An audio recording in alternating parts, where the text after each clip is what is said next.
aleluia. Abra comigo a sua Bíblia no Evangelho do Senhor Jesus, segundo escreveu Marcos, capítulo de número 5. Irmãos, eu estou tremendo aqui. Estou tremendo porque eu estou sabendo que Deus usou o pastor Eduardo ontem. Eu quero deixar claro para os irmãos que eu só vou trazer uma saudação. Eu não quero que os irmãos criem expectativa equivalente, porque assim, aquele irmão ele come o pergaminho. Eu não sei o que acontece, eu ainda não cheguei nesse nível. Então os irmãos já vão me perdoando, vão tendo misericórdia. Cadê os intercessores? Já entraram em intercessão? Senhor, tem misericórdia, não deixa a tua serva humilhada, envergonhada. Vocês estão aí? Então comece a interceder, pelo amor de Deus, que eu já estou naquele nível da oração do desespero. Sabe? Eu já estou, Deus, pelo amor de Deus, hein? Sabe quando tu já ameaça Deus na oração? Tipo assim, ó, é teu nome, hein? Ó, eu já estou nesse nível. Já estou, mal cheguei no aeroporto, o pastor Júnior já chegou e falou, teu marido. Meu Deus, já tremi. Falei, mãe do céu. Aí depois dentro do carro ele continuou, foi resposta. Até essa chuva que está caindo. Falei, Jesus, me cobre com teu sangue. Quase que eu fingi um desmaio, um troço. Falei, bota no soro, é melhor ficar quietinha, internada do que passar vergonha. Meu Deus, me ajuda. E quando cheguei aqui, os irmãos dizendo, ó, tava puro não, hein? Aí pastor Edilson, foi uma benção. Aí Mísia, até o marido. Eu falei, meu Deus. Ai, Senhor, tu me trouxeste pra cá pra me abater. O que houve? Então tem misericórdia de mim, viu? Vamos lá, Marcos capítulo 5. Evangelho do Senhor Jesus, segundo escreveu Marcos, capítulo de número 5. Se puder aumentar só mais um pouquinho o retorno para mim. Só o retorno, que eu sei que o som para a igreja está espetacular. Espetacular. Glória a Deus. Oh, aleluia. Perfeito, perfeito. Muito obrigada. Muito obrigada. Se você ficar chateado, tiver qualquer problema aqui, me liga, viu? Pessoal da sonoplastia, tá? A gente tá repreendido em nome de Jesus. Vamos lá. Marcos capítulo 5. Glória a Deus. Oh, aleluia. Glória a Deus.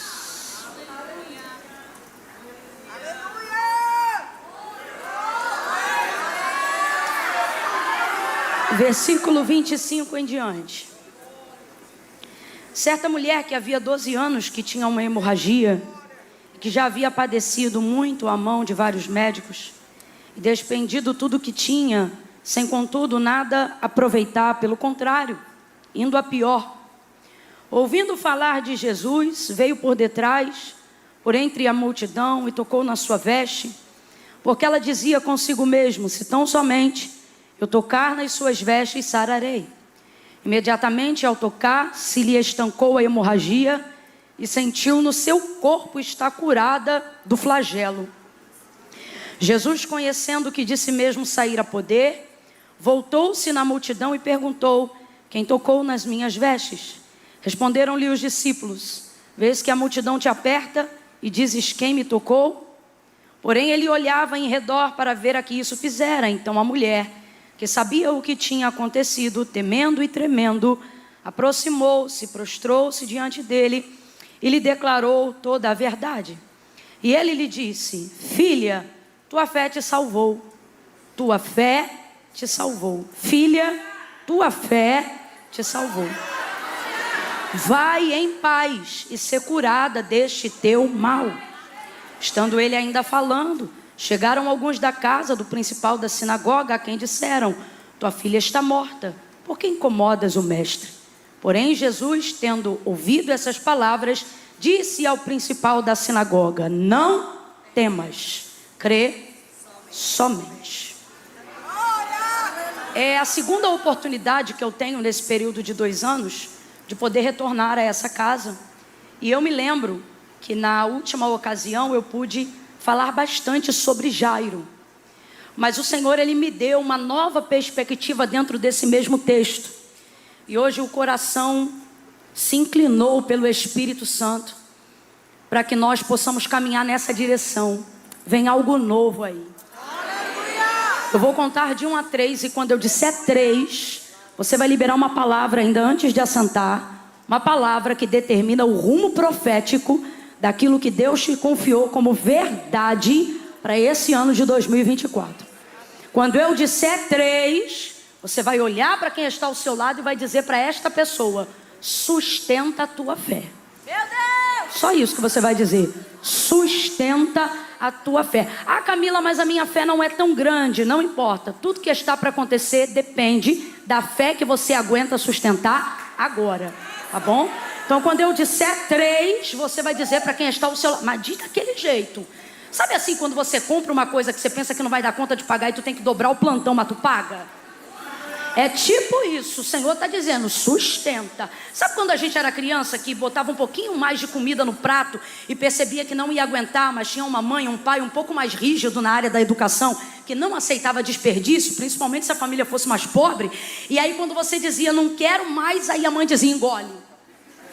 É mais ou menos nessa vertente. Você vai dizer, o sustenta dessa maneira. Como quem diz, você veio até aqui, não tem como voltar não. É daqui pra frente. Ah, mas eu acho que eu criei demais. Ah, eu acho que eu projetei. Ah, eu acho que eu fui um pouco mais além do que onde minhas pernas. Exatamente, porque não é sobre pernas, é sobre fé. Foi o próprio Deus que permitiu o cálculo e um pouco mais além. Aí na hora você pensa, eu fiquei emocionado. Eu fiquei emocionado. E o Senhor me trouxe aqui nessa noite para dizer, agora sustenta. Sustenta. Então quando eu disser 3, você vai dizer a quem está do teu lado, sustenta a tua fé. É 1, prepara. É 2, para de dar sorrisinho, que é para ele entender que é coisa séria. 2,5, você vai dizer, sustenta a tua fé. É 1, é 2, é 3, diga! Sustenta a tua fé. Isso, diga glória a Deus. Senta dando aleluia. Aleluia. Vai sentando e vai glorificando. Oh, aleluia, aleluia, aleluia. Glória a Deus, glória a Deus, glória a Deus, glória a Deus. Nós vemos aqui 2 tamanhos de fé, 2 tamanhos de fé, no mesmo texto, no mesmo episódio. Por que não dizer na mesma passada, né? Numa caminhada, 2 episódios que mostram cada um com um tamanho de fé. Camila, fé tem tamanho? Tem. Fé tem tamanho. E como é que a gente sabe que fé tem tamanho? Por causa do resultado daquilo que ela provoca.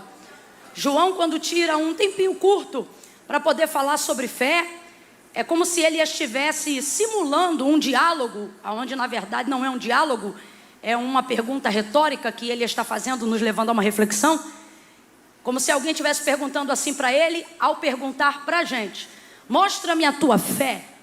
E aí ele responde dizendo assim, não, vou te mostrar as minhas obras. E aí vendo as minhas obras, você vai ver o tamanho da minha fé. Ou seja, fé, ela tem dimensões. E a comprovação disso está no resultado daquilo que ela é capaz de provocar de acordo com a sua dimensão. Por isso que de vez em quando algumas coisas Jesus fazia e ele dizia, seja conforme a sua fé.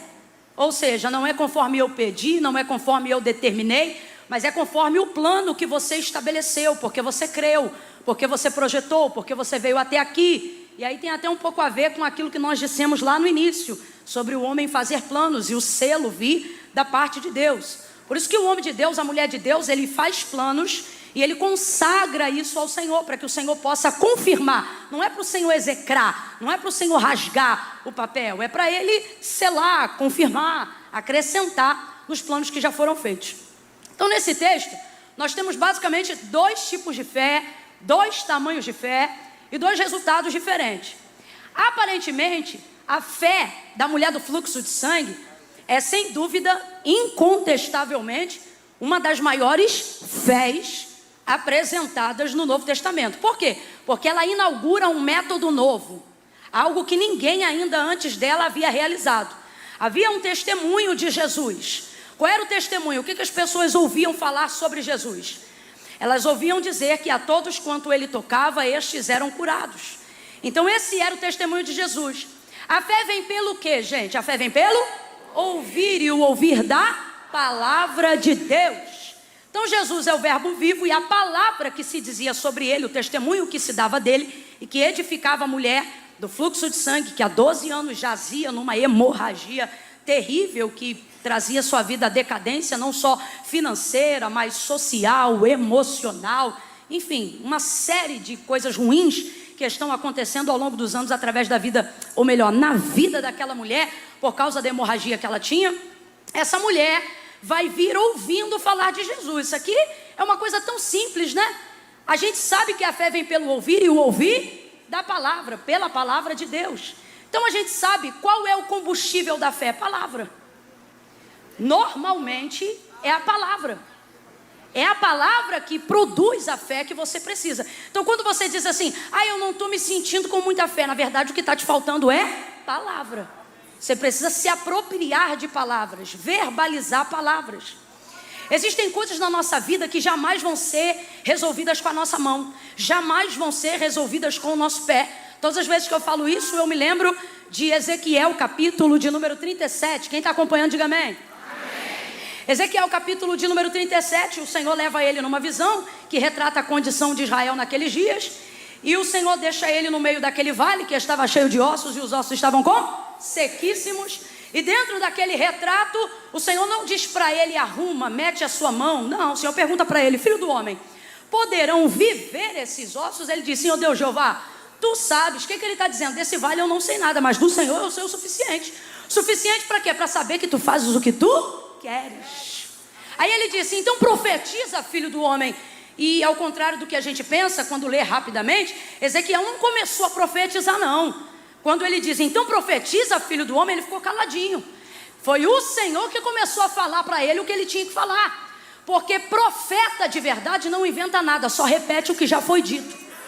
E é isso que Ezequiel vai fazer, ele fica caladinho esperando Deus dar a direção. Aí ele diz assim, filho do homem, profetiza assim, ossos secos, ouçam a palavra do Senhor. Aí ele repetia, ossos secos, ouçam a palavra do Senhor. E tudo que Deus falava, Ezequiel repetia. Tudo que Deus falava, Ezequiel repetia. Agora vem comigo só por um instante. Estamos falando sobre desenvolver fé pela palavra de Deus. O único método de produzir uma fé verdadeira, transformadora, poderosa e genuína. Agora, veja, se ele está num vale, não é num oásis, é num vale. Num vale, ou seja, escuro, porque o vale é profundo, né? Ele não está cercado de árvores. O texto diz que ele está cercado de ossos. Imagina, crânio para um lado, fêmur para o outro. É uma visão terrível. Se a gente for produzir ou imaginar o tipo de sentimento que aquela visão está provocando em Ezequiel, a única coisa que a gente vai poder visualizar é a sensação de medo. Eu não vejo aqui um ímpeto profético. Não, o cara foi pego a frio numa visão. Tanto é que o texto é claro, me pegou e me tomou. Ou seja, eu não fui porque quis. Quando eu vi, eu estava lá. O texto diz assim, e me deixou lá. Daqui a pouco ele se viu, abre aspas, presencialmente sozinho. Porque primeiro ele vê uma mão que pega ele, mas depois a mão que pegou ele, leva ele e deixa ele lá, não está mais com ele lá. O que prova para nós uma outra coisa, e tem tudo a ver com fé desenvolvida pela palavra. A questão presencial não é o mais importante para desenvolver uma fé genuína. Pelo contrário, às vezes, Deus demonstra uma aparente ausência física de mover para que a fé genuína possa aparecer. Como assim, Camila? Enquanto você vê mão de Deus te movendo, você não exercita a fé da mesma maneira. É quando o mover da mão de Deus se ausenta que você começa a ficar atento de verdade ao que Ele está falando. Agora veja, o que levantou os ossos no meio do vale foi a mão de Deus? Não, foi a capacidade que Ezequiel tinha de ouvir aquilo que Deus estava falando. Então, de vez em quando pode te faltar a mão que move aonde você gostaria. Agora, nada disso impede a realização do milagre. Por quê? Porque não é sobre mão, não é sobre pernas, é sobre ouvir a voz que fala com você. É sobre a palavra. Completa aí para mim, por favor. É sobre a... Então ele não está vendo mais a mão que o tomou. Ele está cercado de um vale.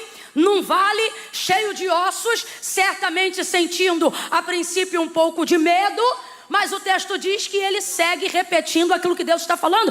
Ele segue profetizando. O que ele está sentindo enquanto ele profetiza? Eu não consigo imaginar que ele esteja sentindo muita coisa além de medo, mas ele segue profetizando aquilo que Deus está falando. Eu imagino que tudo continua escuro como estava antes, mas ele continua profetizando.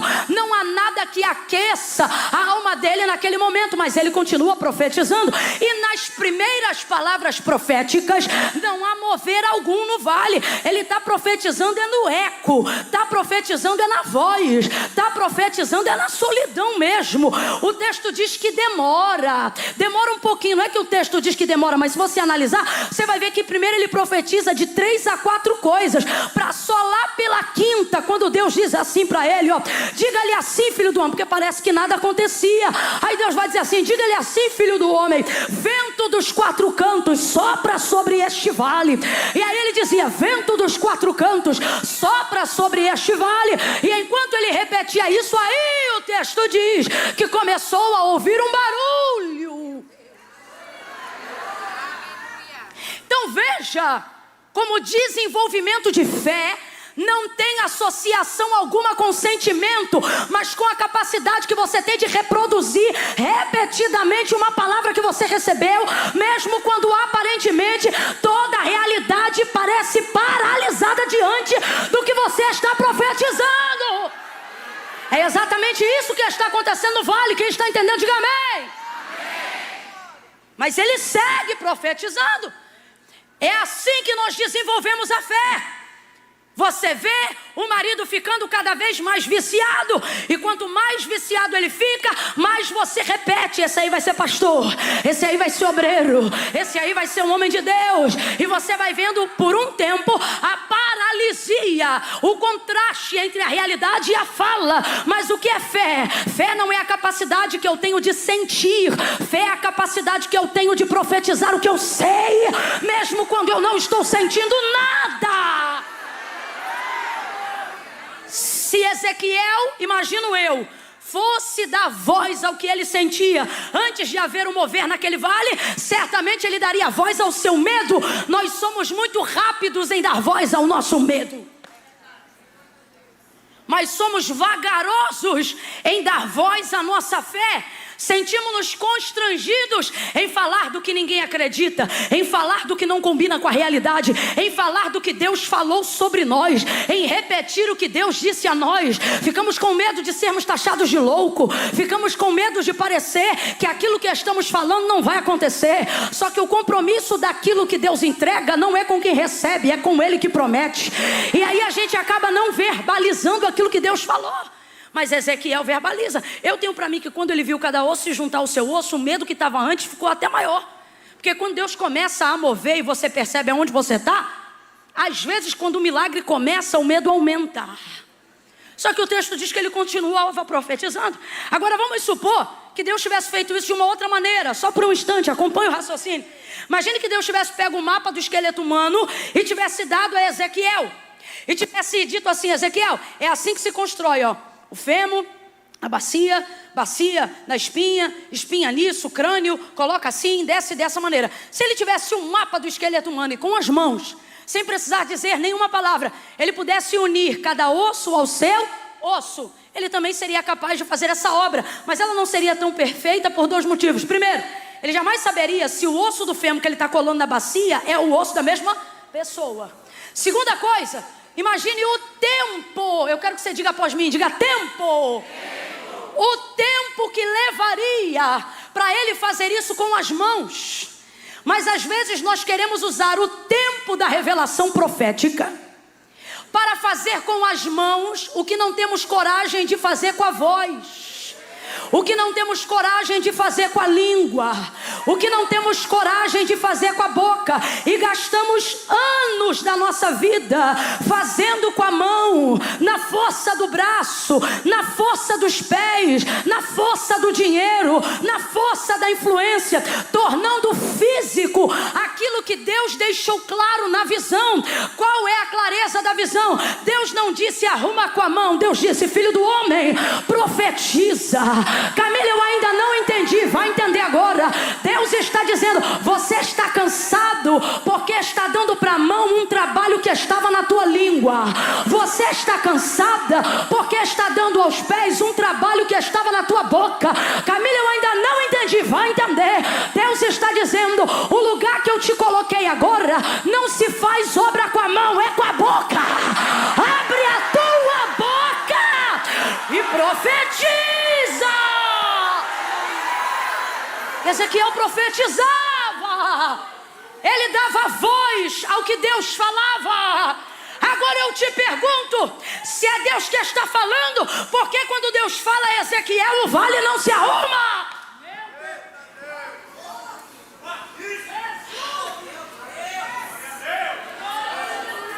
Mas Deus levanta Ezequiel.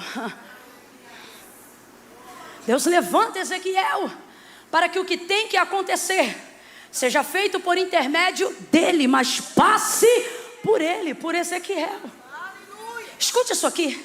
Deus está dizendo para alguém aqui, sou perfeitamente capaz de fazer absolutamente tudo.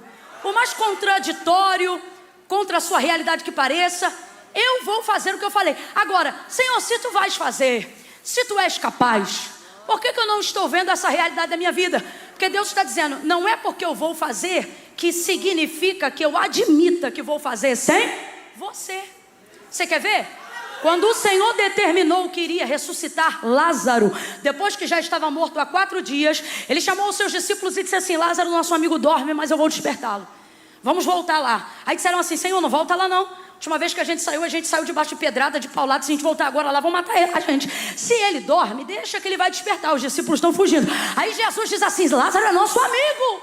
E aí ele fala abertamente, Lázaro está morto, mas eu vou ressuscitá-lo. Agora veja, Lázaro está morto, mas eu vou ressuscitá-lo. Vem comigo, olha a palavra dele, Lázaro está morto, mas eu vou ressuscitá-lo. Então já está decidido que Jesus decidiu ressuscitar Lázaro, sim ou não? Sim ou não? E ele depende da ajuda de alguém para trazer Lázaro para a vida? Depende, gente, de absolutamente ninguém. Mas enquanto não convence os discípulos, não chega em Betânia.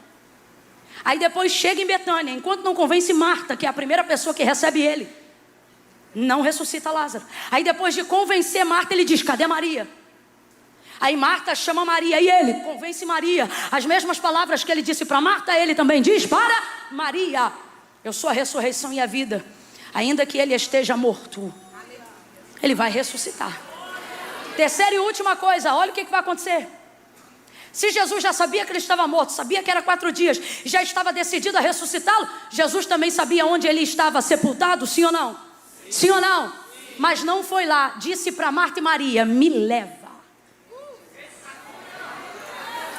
Me mostra, recalamancho.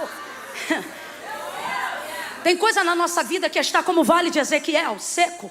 Tem coisa na nossa vida que está como a morte de Lázaro, sendo comido de bicho, em estado de putrefação. E você diz, cadê a promessa? E o Senhor está dizendo, me leva lá.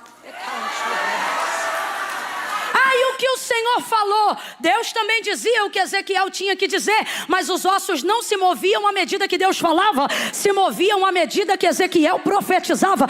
Deus trouxe pessoas aqui numa direção muito clara, e Ele está dizendo, 2024 você arruma com a boca, ressuscita com a boca, você levanta com a boca, vai ensinar com a boca, vai acalentar com a boca, vai consolar com a boca, vai curar com a boca.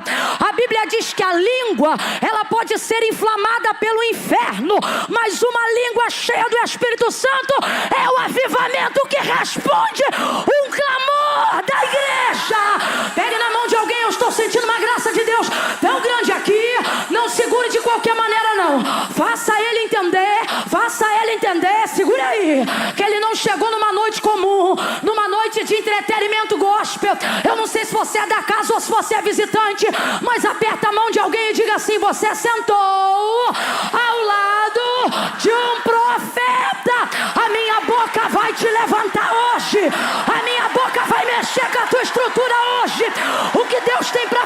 sua vida virá através da capacidade que você tem de verbalizar o que já ouviu.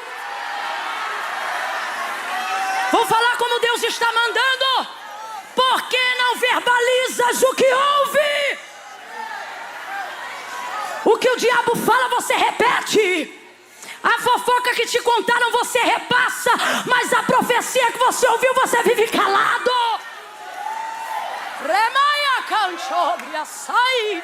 Telebe de ramaia súria. Quando está triste, fala que está triste. Quando está com medo, fala que está com medo. Mas por que não anda naquela casa liberando a palavra? Por que não entra nesse ônibus e vai trabalhar liberando a palavra? Por que não entra em territórios geográficos que Deus já te deu, tomando posse na palavra? A mulher do fluxo de sangue tem um nível de fé.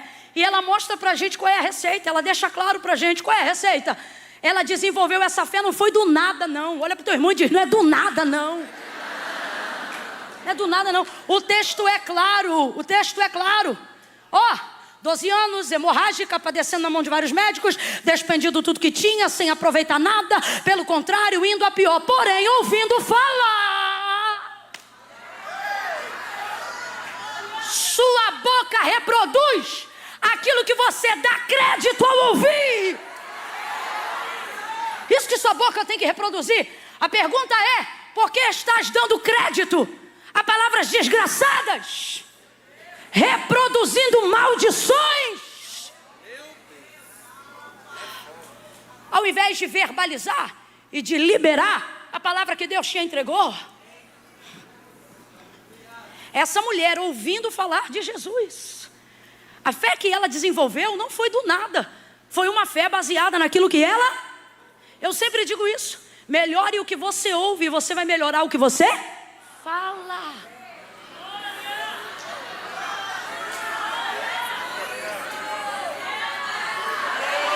Limpe esses ouvidos.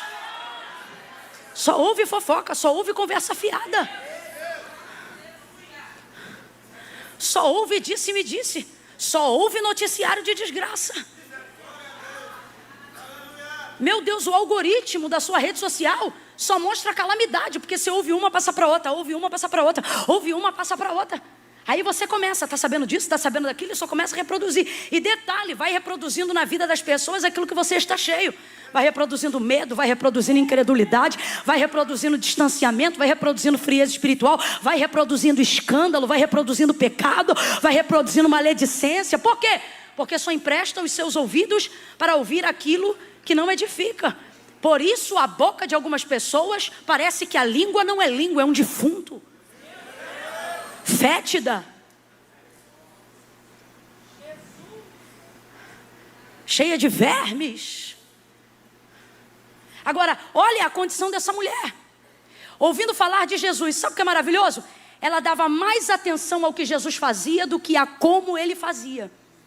Por que as pessoas não alcançaram o nível de fé da mulher do fluxo de sangue? Porque elas davam mais atenção a como ele fazia do que ao que ele fazia. Quando você dá mais atenção a como ele faz, ao invés do que aquilo que ele faz, você se torna um reprodutor de ideias que alguém já teve. E qual é o problema? O problema de comparar ideias e métodos é que normalmente o que serviu para o outro não tem garantia de que servirá para mim. Por um único motivo. Porque a vida de ninguém é igual. A vida de ninguém é igual. Então qual é a fé que não dá certo? Uma fé que se compara. Uma fé que dá mais atenção ao como Jesus faz do que ao que ele faz. Olha o que vai acontecer. O testemunho de Mateus e o testemunho de Lucas acerca do testemunho de Jesus é esse aqui, perdão, de Marcos. O testemunho é esse aqui, ó. A todos quanto ele tocava, estes eram curados. A todos quanto ele tocava, estes eram curados. Então as pessoas ouviam falar da maneira como ele fazia e começavam a desenvolver a fé em cima daquilo que era falado. E o que era falado? Que a todos quanto ele tocava, estes eram curados. Então só podia por ele ser curado quem por ele fosse. Agora olha a situação dela se ela compara a fé. Se ela compara a fé, tinha morrido de hemorragia. Porque de acordo com a lei de Moisés, e o Senhor não quebrava a lei, a Camila quebrava sim, ele curou no sábado. Não, foi ele mesmo que disse no sábado, porque ele é o legislador, ele não quebra a lei. Ele mesmo disse, a vida do homem é maior do que o sábado. Jesus nunca quebrou lei nenhuma. Nenhuma. Isso é conversa de gente que tem dificuldade de cumprir princípio porque tem pressa para viver promessa. Essa mulher sabia que ele era o filho do Deus vivo. Ela reconhecia a sua autoridade e sabia que ele não iria descumprir a lei de Moisés. Até porque ela retratava o desejo de Deus. E segunda coisa, quando Jesus veio no seu primeiro sermão, ele disse, não cuideis que vim trazer a paz, eu vim trazer a espada. Sabe o que ele está dizendo? Eu não sou um abolidor dos princípios, eu sou aquele que abre caminho para motivar você a fazer da maneira correta. Agora veja, se ela compara a fé, estava hemorrágica. Tinha morrido minando sangue. Porque o que a lei dizia? Dizia que acerca da enfermidade que ela possuía, ela era tida como uma mulher imunda. E uma mulher imunda jamais poderia ser tocada por Jesus. E um Jesus cumpridor de lei jamais tocaria nessa mulher. Então imagine que ela está edificando a fé só no como ele faz e não no que ele faz. Imagine ela ouvindo histórias do tipo, rapaz, ele tocou no esquife do filho da viúva de Naim, e o esquife passou vida para o menino, e o menino levantou. Imagine ela ouvindo esse tipo de coisa. Imagine ela ouvindo que nas bodas de Caná da Galileia, o vinho havia acabado, e agora ele transformara a água em vinho. Imagine isso. Então ela está vendo que ele tem poder. Agora, se ela só se submete a dar atenção ao como e não ao que ele faz, do mesmo jeito que ela cria, ela desistia. Por isso que tem gente que do mesmo jeito que produz a fé, perde. Porque você vê o que faz e se anima, mas vê como ele fez e desanima. Por quê? Porque se compara. Porque diz, mas também ela ora a beça. Mas também ele jejua muito. Mas também ela tem oportunidades que eu não tive. Mas também ele teve portas pelas quais eu não passei. Então Jesus está dizendo, eu te animo no que eu faço, mas tu te desanimas quando ouve como eu faço. E por quê? Porque você se compara. Se ela fosse se comparar, olha o que ela tinha ouvido. Ouvindo dizer que Jesus vinha, ela edifica a fé dela. Por quê? Porque sabia que ele fazia milagres. Mas qual era o testemunho? Qual era o testemunho? Que a todos quanto ele tocava, estes eram curados. Imagine ela pensando, então eu nunca posso ser curada, porque por ele eu não posso ser tocada. Mas ao ouvir que ele vinha, entendendo que está diante de uma oportunidade, ela não vai verbalizar a comparação, ela vai verbalizar a realização. Jesus está dizendo, foca na realização que eu foco no método. Foca na realização que eu foco no como. Foca no final que eu crio a ponte no meio. Alguém está entendendo o que Jesus está falando aqui? Aí ela começa a desenvolver, cheia de fé, o seguinte pensamento, se tão somente eu tocar, e é a primeira vez que alguém vai ter essa ideia, diga comigo, é a primeira vez, diga, é a primeira vez, é a primeira vez que alguém vai ter essa ideia, porque qual era a ideia repetida? Se ele tocar, sou curado. Se ele tocar, sou renovado. Se ele tocar, eu me levanto. Se ele tocar, eu prospero. Se ele tocar, eu faço. Se ele tocar, eu tenho. Se ele tocar, eu sou. Aí vem uma mulher que por causa da condição de vida dela não pode tocar. Ela desiste? Não, ela inaugura um método novo. Olha para mim, existem coisas que ainda não aconteceram na sua vida. Não é porque ele está te castigando, é porque ele vai inaugurar métodos novos através dessa adversidade que você está passando. Existem coisas das quais você não consegue se livrar por mecanismos normais. Você faz palestras para ver como outros venceram, você faz curso para ver como outros romperam, e você não rompe. Faz, meu Deus, 1000 coisas para saber como outros prosperaram e não prospera, para saber como outros casaram e não casam. Aí você pensa, parece que Jesus está me castigando, e ele está dizendo, não, é que eu escolhi tua dificuldade para inaugurar uma coisa nova. Eu vou falar de novo essa palavra profética. Deus está dizendo, a tua vida é diferente, teu casamento é diferente, com você é diferente, porque através da tua vida eu vou inaugurar um método novo, vou fazer de um jeito novo. Daniel, capítulo de número 10. Quem trouxe Bíblia aí para a igreja? Pouca gente.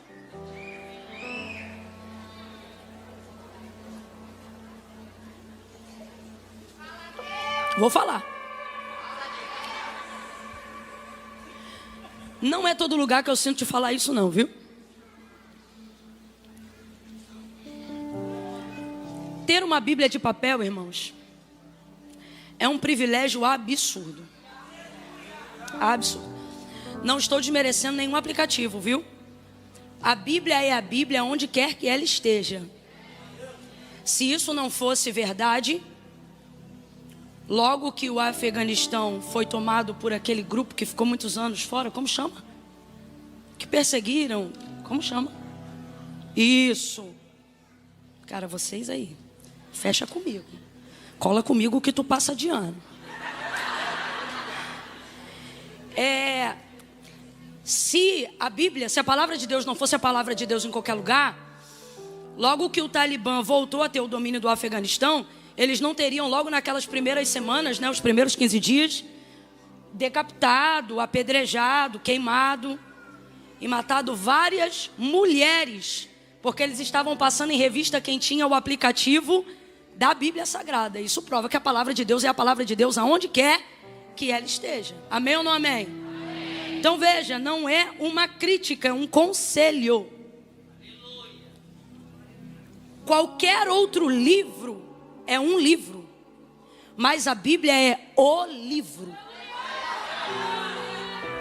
Ainda que ela esteja fechada, seja no Brasil ou na América, poder andar com este livro na mão é uma honra, um ato de celebração, um prestígio.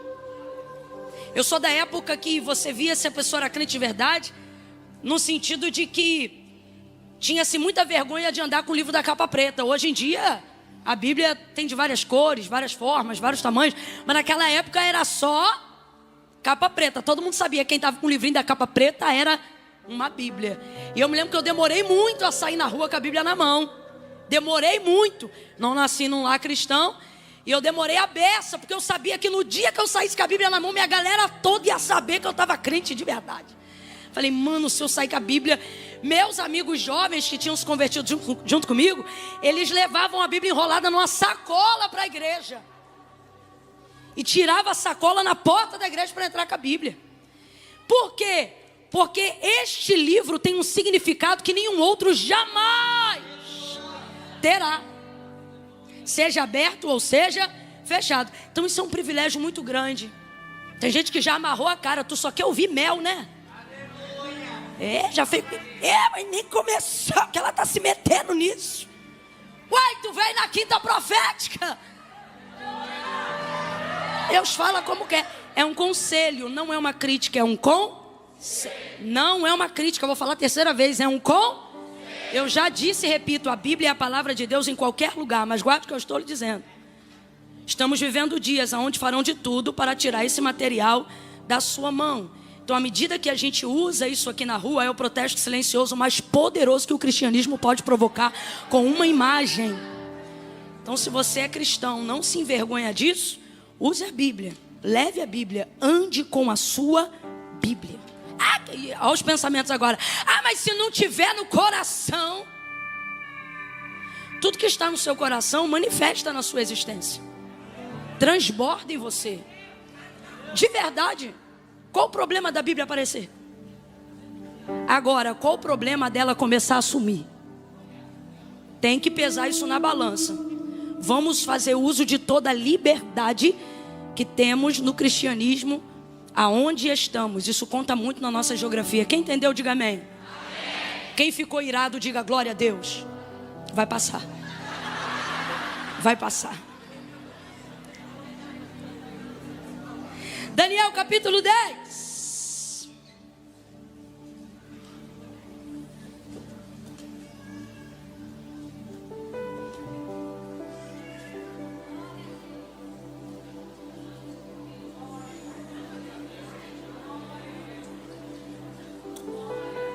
Pode beber água aqui, não pode?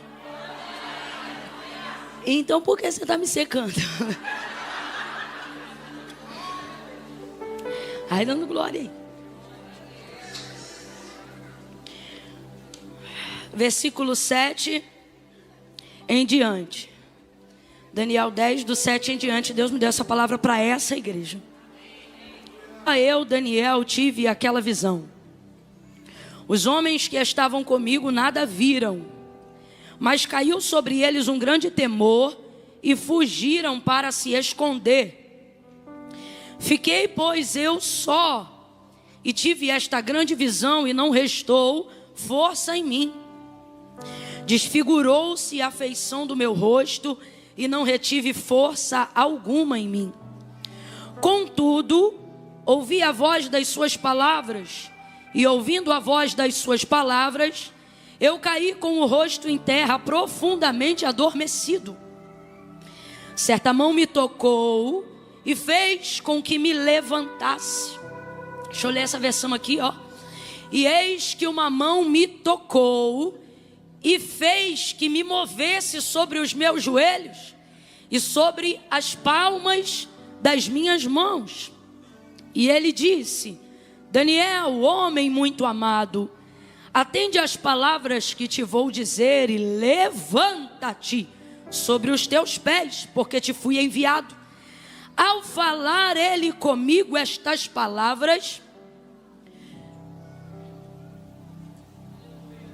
eu estava tremendo, e falando ele comigo esta palavra, eu estava tremendo.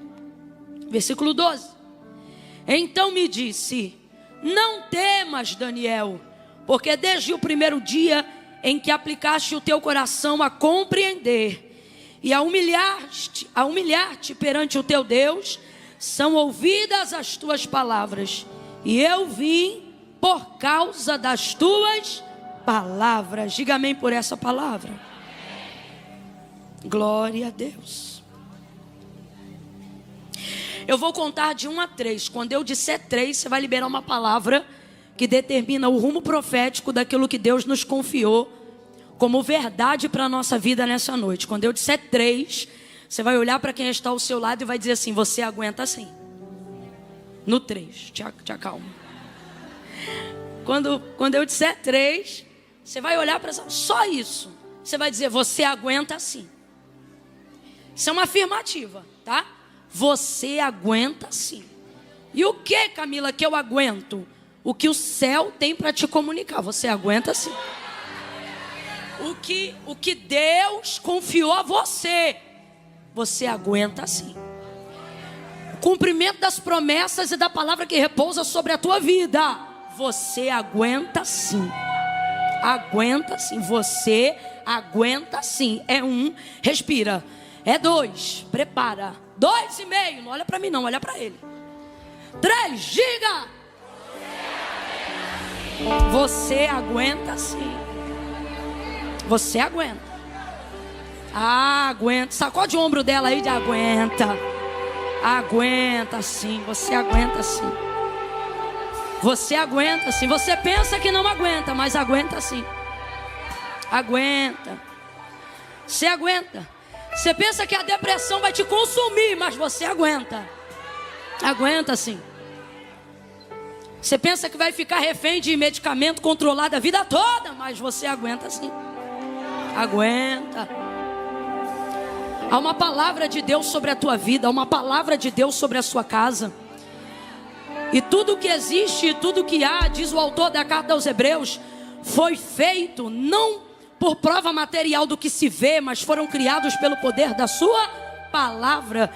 Então não há absolutamente nada na sua vida que tenha condições de competir com a palavra de Deus que está sobre você. A palavra de Deus liberada sobre você vai se cumprir. A palavra de Deus liberada sobre você vai trazer à existência uma capacidade que você não sabia que poderia ser gerada dentro de você, para que você desenvolva o que precisa ser desenvolvido na sua vida, para tomar posse daquilo que Deus liberou sobre você.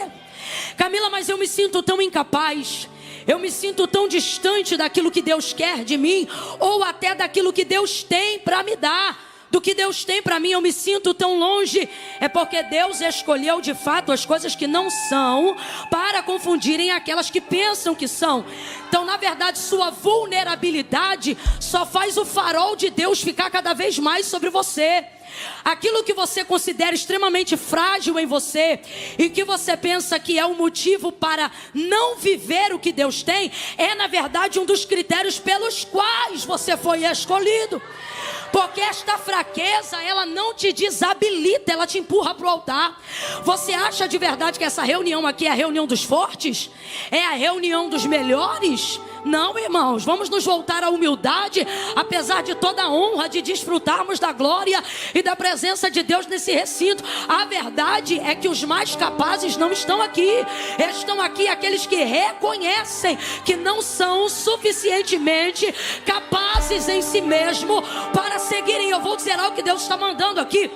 Existem algumas pessoas aqui que estão entrando num nível de comparação, que se você continuar nessa comparação, você vai entrar numa paranoia, que é perceber que pessoas que não foram agraciadas como você, não foram favorecidas como você, não têm um nome escrito no livro da vida como o seu, não têm o privilégio de desfrutar da presença do Espírito Santo que você desfruta, não conhecem o consolo que você conhece, a graça que você conhece, não conhecem a unção que você conhece. E aí você fica olhando e você diz assim: rapaz, olha a comparação, como é que aquele outro que não conhece, não sabe, não tem, é mais capaz do que eu nos negócios, é mais capaz do que eu na gestão de uma rotina familiar. Aí você pensa: como pode alguém que não conhece o que eu conheço, não desfruta do que eu desfruto, não está no ambiente que a glória de Deus tem me inserido, tem demonstrado maior capacidade? Deus trouxe algumas pessoas hoje aqui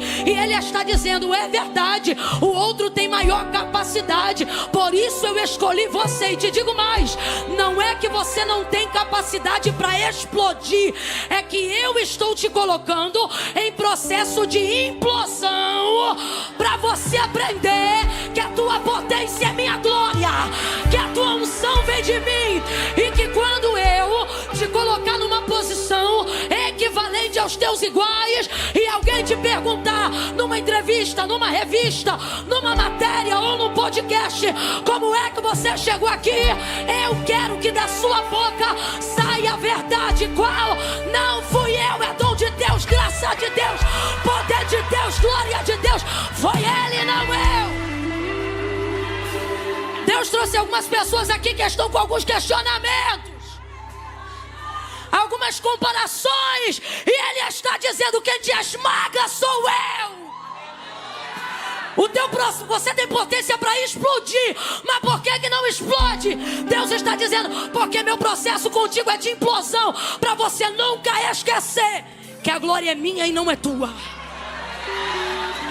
Quando eu te chamei, de fato você não era nada, mas a verdade é que você tem se tornado alguma coisa. E agora, dentro desse processo, se eu te largar a mão e você ir sozinho, você vai escolher o mesmo caminho que outros escolheram.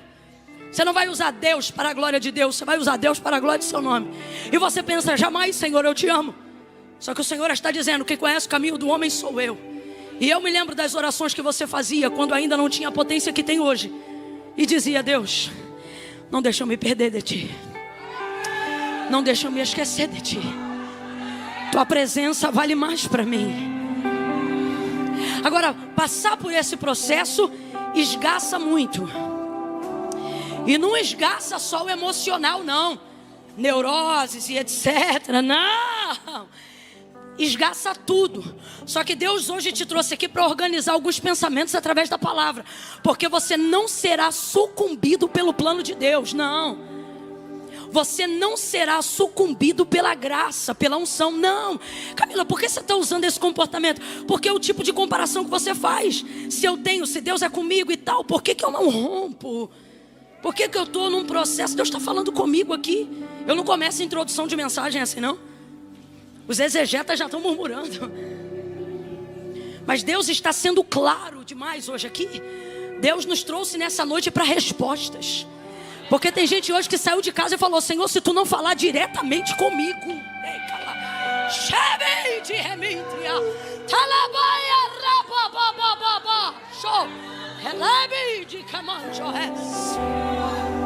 Processo de esmagamento, sabe? Existem homens e mulheres aqui, jovens, que estão sendo esgaçados nesse processo. Só que entenda, tudo isso faz parte do processo. Que processo? Manifestar a glória de Deus. Vamos lá. Qual é o propósito da vida de todo homem criado? Não estou nem falando de filho. Estou falando de todo homem criado. Estou falando de toda criatura nascida. Qual é o propósito de toda criatura, de todo homem, de toda mulher? Qual é o propósito de Deus para a vida dele? Glorificar o nome dele. Então eu vou perguntar qual é o propósito da sua vida. Se você entendeu o que eu falei, você vai responder: glorificar o nome de Deus. Vamos lá.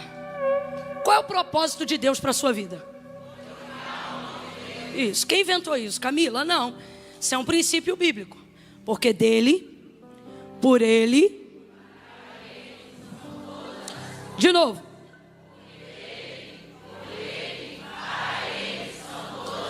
Vamos ver se você está ligado. Significa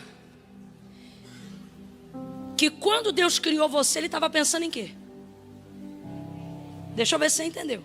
Quando Deus criou você, você acha que Ele estava pensando em quem? Você? Se você entendeu, aqui é uma questão lógica, ok? Não precisa nem entrar com espiritualidade.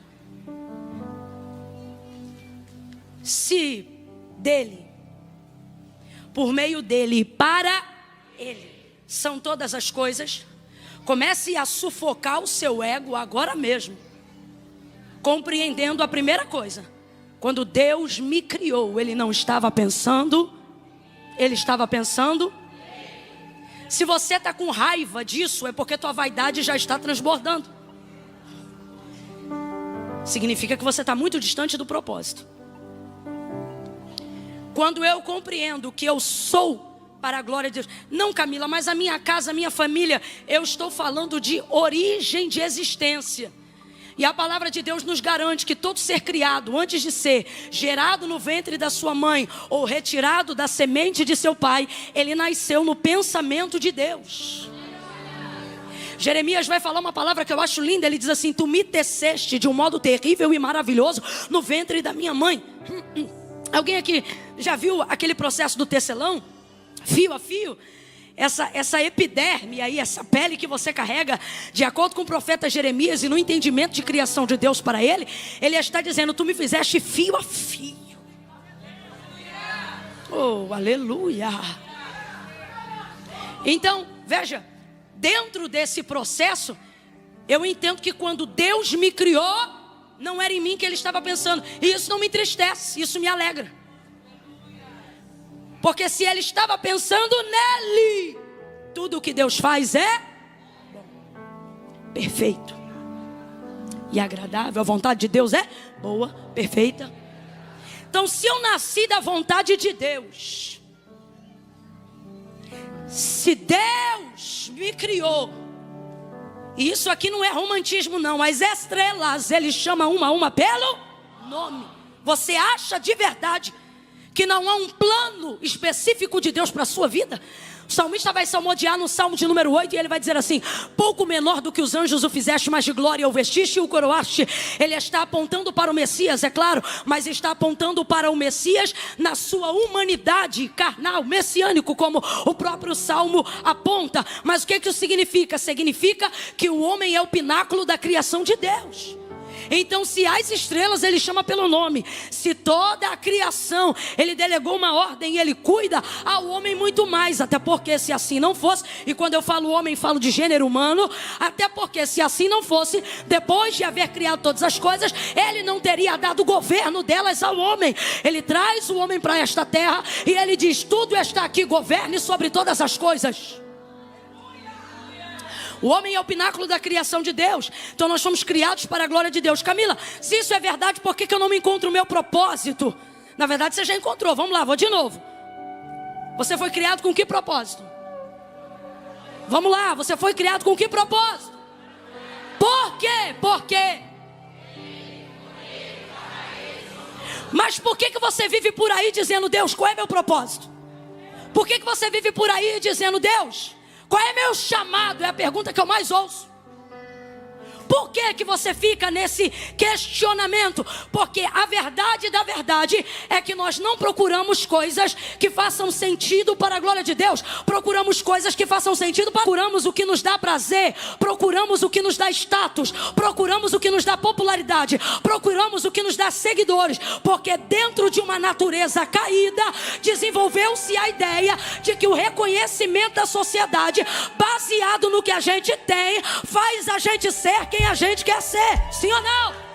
Buscando a aprovação humana e glória de homens, acreditamos que a aprovação de Deus está no reconhecimento que a sociedade dá ao homem. E então corremos atrás de dinheiro e começamos a fazer as pessoas nos respeitarem, não pelo nosso CPF, mas pelo nosso CNPJ. Porque o quanto eu produzo vai dizer para as pessoas quem eu sou. Quanto mais eu produzo, mais respeito eu tenho. Quanto mais utilidade eu expresso, não para a obra de Deus, mas para o reconhecimento alheio, mais importante eu me sinto. E mais eu produzo, e mais eu produzo, e mais eu produzo, e mais eu produzo, e mais eu produzo. E não pense você que quem está fora da eclésia, da igreja e do reino de Deus está fora dessa tentação, porque não está, não. Pelo contrário, são as mentes mais cauterizadas que vão caindo na ideia do ativismo religioso, de que fazer sobre a justificativa que é para Deus te aproxima de Deus. Quando na verdade muitos conhecem Ele, mas não são conhecidos dele. Gente, naquele dia Jesus vai dizer: muitos virão muitos. Ele disse? Bora, ele disse? Vão vir para mim e vão dizer: em teu nome eu expulsei demônios. Em teu nome eu curei. É ímpio que faz isso? Quem é que usa o nome de Jesus para curar? Fala a verdade, diga: somos nós. Somos nós. Quem é que usa o nome de Jesus para expulsar demônios? Só que o que é que ele vai dizer para essas pessoas? Apartai de mim, malditos, porque eu nunca vos conheci. Vocês me conheciam. Vocês trabalhavam no uso do meu nome, mas eu nunca conheci vocês. Então veja, caminhamos então nessa ideia, sem perceber. E os que se acham mais crentes do que os outros, são os que mais estão vivendo essa verdade, porque eles pensam que o mundo não tem poder de afetá-los. Eles pensam que a rede social não tem poder de afetá-los. Mas olhe para cá, todos nós estamos, cada um até certo ponto, afetados sim. Por isso a oração de Jesus é: eu lhe peço que não os tire do mundo, mas que os guarde no mundo. No mundo. Porque vai ser difícil, mas Ele também nos dá esperança.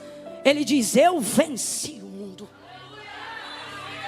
Glorie-se pois nisso. Então veja, então começamos a cultivar a ideia de que se formos grandes, e de que se tivermos todo o status, e a maioria normalmente pensa, e se tivermos todo o dinheiro que precisamos ter, vamos conquistar toda a alegria que queremos. E agendamos a nossa felicidade para quando conquistarmos coisas, sendo que nós somos pessoas.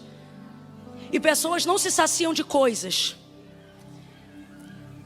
E uma das maiores provas de que a resposta não está em buscar coisas que façam sentido para nós, mas coisas que façam sentido para Deus, mesmo quando nós não estamos confortáveis fazendo essas coisas.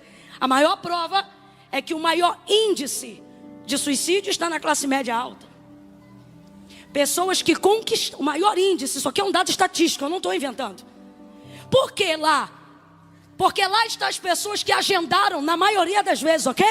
A felicidade. Eu não estou generalizando, mas normalmente, quem constrói aquilo que deseja ser, baseado no que tem, quando tem tudo o que queria ser, ainda descobre que não se tornou quem gostaria de ser.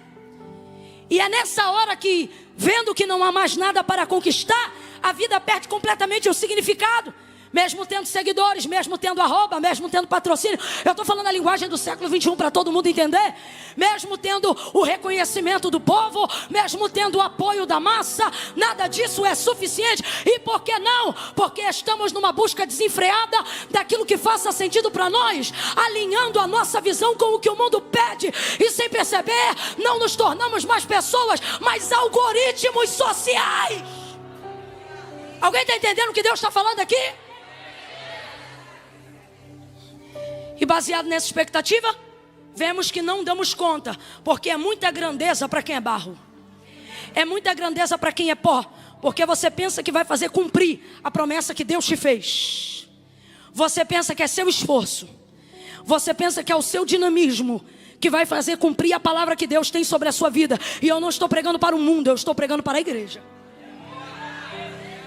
Porque o mundo não aguarda o cumprimento de uma promessa. E é por isso que na ascendência de escala social, eles conseguem subir vertiginosamente mais rápido que nós.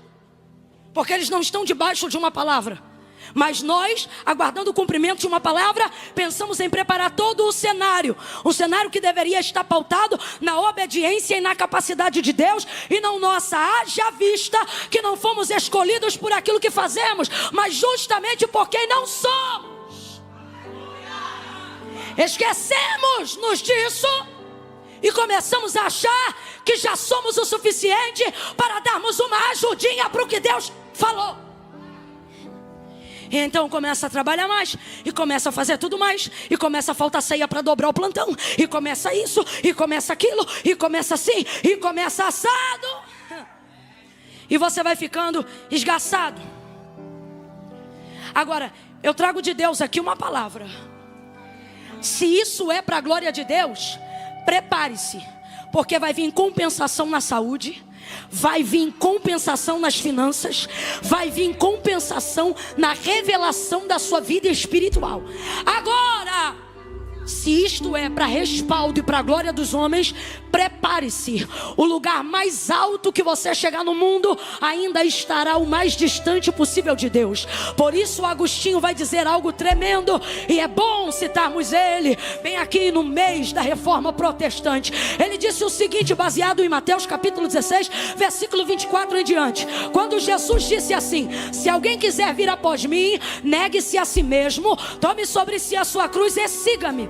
Portanto vos digo que qualquer que me seguir para ganhar, já perdeu. Mas qualquer que perdendo por amor de mim para me seguir, já ganhou. Pois que vale ao homem ganhar o mundo inteiro, se em troca disso ele perder a sua alma. Aí Agostinho vai dizer o seguinte: o céu, ele disse vamos lá, ele disse eu amo essa frase, ele disse assim: o céu está preparado para compensar qualquer prejuízo que para herdá-lo você perder na terra. Mas a terra não está preparada para compensar o prejuízo de perder o céu. Eu estou sentindo graça de Deus aqui. Deus está renovando as nossas mentes, Deus está renovando o nosso espírito. Pegue na mão de alguém aí ao seu lado agora, segure com firmeza. Deixa essa pessoa perceber que ela não entrou num ambiente de entretenimento gospel. Deixa ela perceber que Deus assentou ela do lado de um profeta, de uma profetisa do eterno.